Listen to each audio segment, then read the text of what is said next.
In this video, we're going to walk through the process of creating and assigning a new task to somebody else in Outlook 2016. So to get started with creating a new task, we need to mouse up to our Home tab, and in our new group, click on our New Items dropdown. Now this is available to us from any view. So currently I'm in my Mail view. If I switch over to my Calendar view, we have our new group here, and we can create new items from here as well.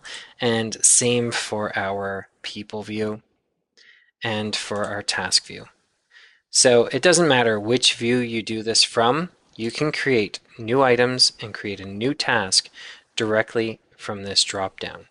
So I'm going to switch back over to my Mail view, and I'm going to click on my new items, and I'm going to mouse down. Now I'm not going to go to task. I'm actually going to go down to more items and go to task request. This is where we have to go if we're going to assign that task to somebody else. So let's click on our task request, and then we have to select our recipient. So for this one, I'm going to choose Nikki and add her as the recipient.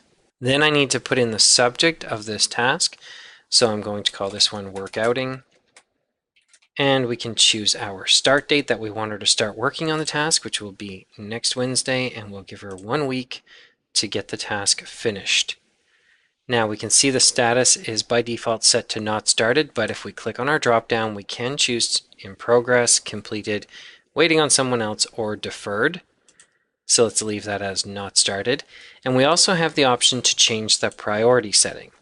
So we can set it to low, normal, or high. Normal is the default. Let's mark this one as high priority.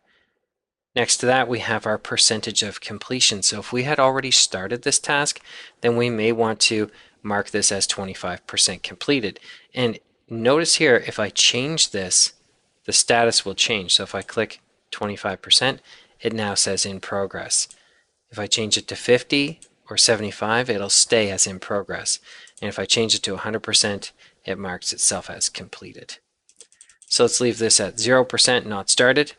We can see here we can keep an updated copy of this task on my own task list, so I can keep track of if it's being done or not, and send me a status report when the task is completed.